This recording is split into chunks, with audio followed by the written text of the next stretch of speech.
उस विरोध के फलस्वरूप डॉक्टर श्यामा प्रसाद मुखर्जी का बलिदान हुआ।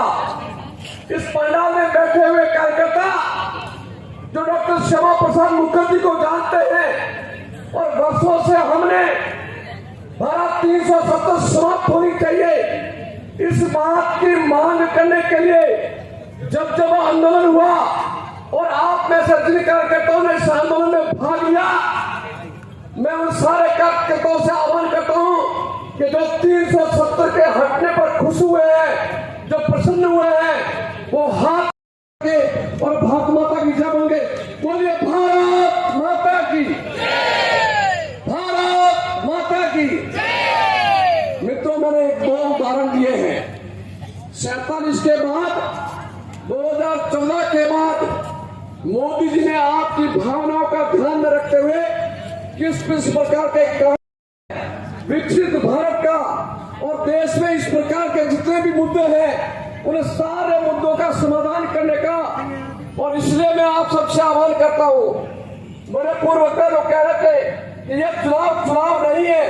अगर हम चाहते हैं कि दुनिया में एक बार फिर भारत शिखर पर पहुंचे, विश्व गुरु बने और दुनिया का सरताज भारत बने, यदि यह संकल्प हमारा है, आने वाले इस चुनाव में राजस्थान के कार्यकर्ताओं ने 25 की 25 लोकसभा सीटें जिता करके मोदी जी का हाथ मजबूत करने की बात कही है। यदि आप मेरी बात से सहमत हैं तो एक बार सभी लोग हाथ खड़ा करके और इस बात आशीर्वाद अपना समर्थन प्रदान करें। एक बार सभी हाथ खड़ा करेंगे। भारत माता की, भारत माता की। बहुत बहुत धन्यवाद। जय भारत, वंदे मातरम।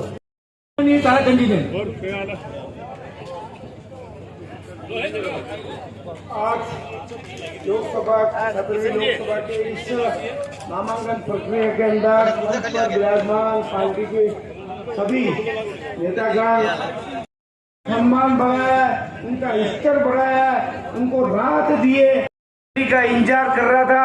वह घड़ी 75 वर्ष के बाद आई है। सन 1951 में जब जनसंघ की स्थापना हुई थी, उस समय एक बात पहला प्रण लिया था जनसंघ की स्थापना के साथ, 2 विधान 2 प्रधान 2 निशान नहीं जलेंगे।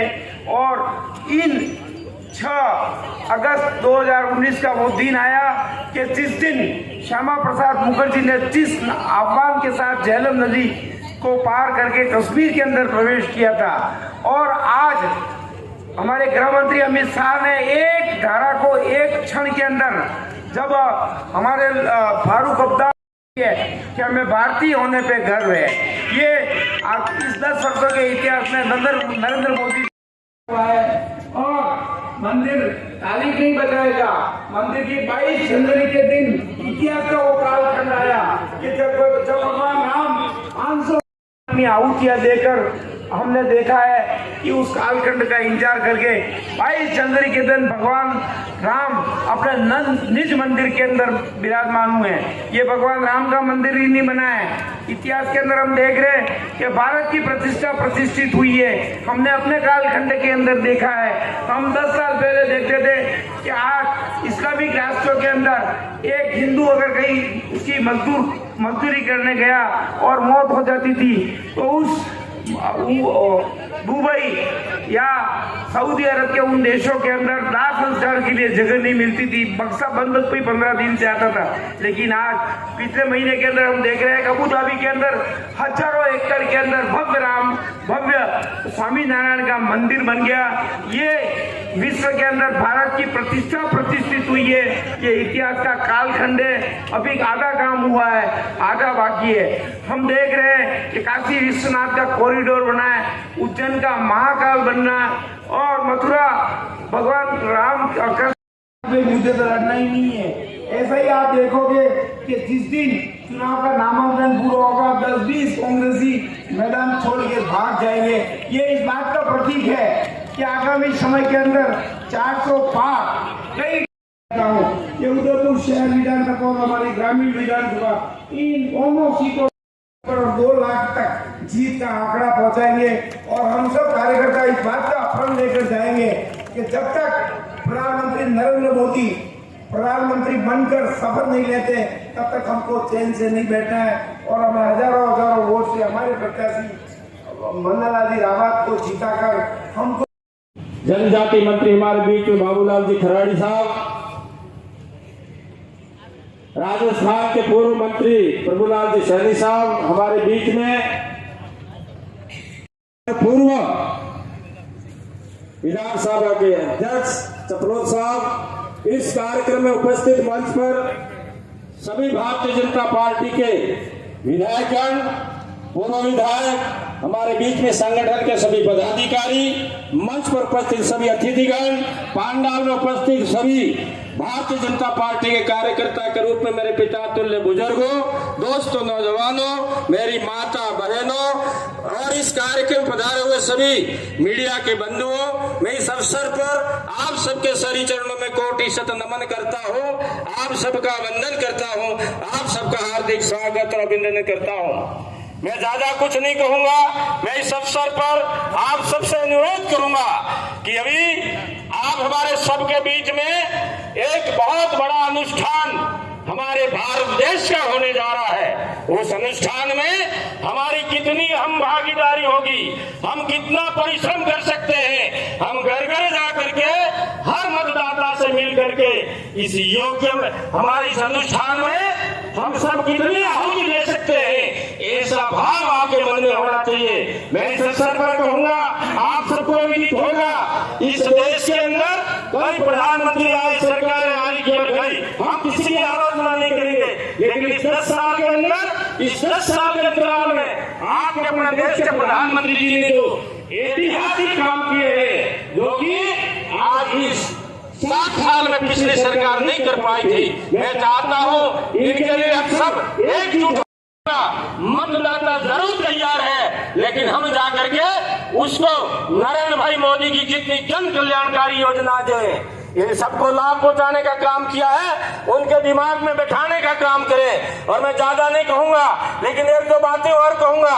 अभी कुछ क्षत्रिय पार्टी भी अपने इस क्षेत्र में काम कर रही है, जिन्होंने हमारे आदिवासी भाई को बगलाने का काम किया है। हमारे इस पांडाल में जितना भी आदिवासी भाई उपस्थित है, उनसे कहना चाहूंगा, आपके जितने भी यहाँ पर कार्यकर्ता उपस्थित हैं, आप सबसे अनुरोध करूंगा, आप सब यहाँ से जाने के बाद में प्रत्येक व्यक्ति से मिलने का काम करें। हम पूरी ताकत से लगेंगे और भरोसा दिलाता हूँ, हम अच्छे से अच्छे वोट दे करके हमारे मन्नालाल जिसको ज्यादा ज्यादा वोट दे करके जिताने का काम करेंगे।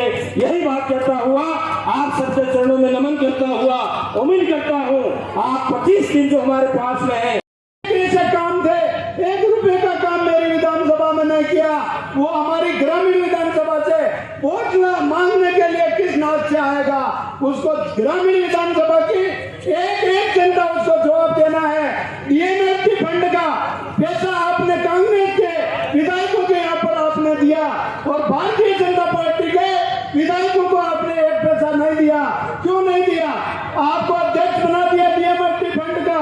पहले हमारा जिला प्रमुख हुआ करते थे, उसको भारतीय जनता पार्टी में कभी भेदभाव नहीं रखा और आपको जिला कलेक्टर बना कर यहाँ पर भेजा, तो मेरी ग्रामीण विधानसभा के अंदर 1 पैसा नहीं दिया।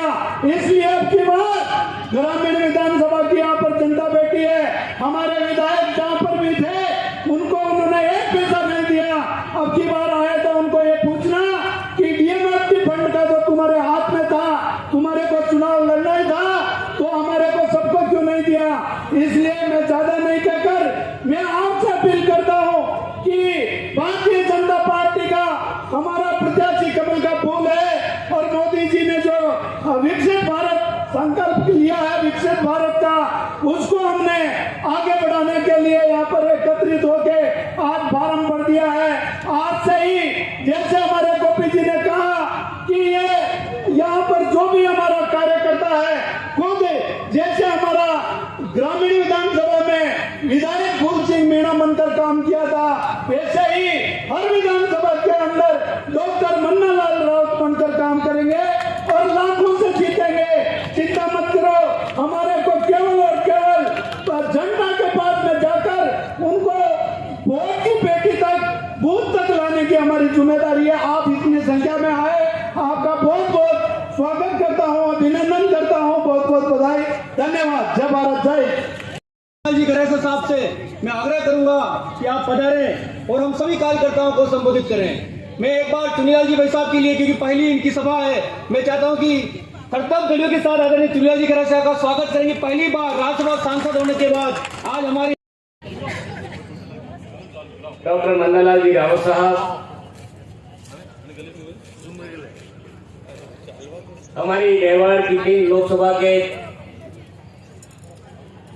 जो क्लस्टर बनाए ऐसे प्रभारी के नाते काम देख रहे हैं, मंच पर विराजमान आदरणीय हमारे प्रफुल्ला जी सैनी साहब, राजस्थान की सरकार में जनजाति कल्याण का काम देखने वाले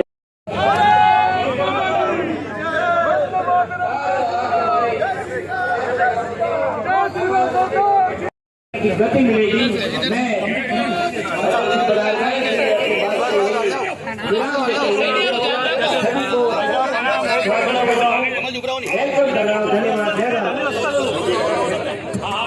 स्वागत है भाई, स्वागत है, स्वागत है भाई, स्वागत है, स्वागत है भाई, स्वागत है। भाई साहब हमारे कैबिनेट के मंत्री हेमंत जी मीणा भी बता रहे हैं, आपका भी स्वागत है, अभिनंदन है। मैं प्रमोद जी सामर जो संयोजक है उनसे आग्रह करता हूं कि उनका उपना बनाकर स्वागत करें और सम्मान करें। भारत माता की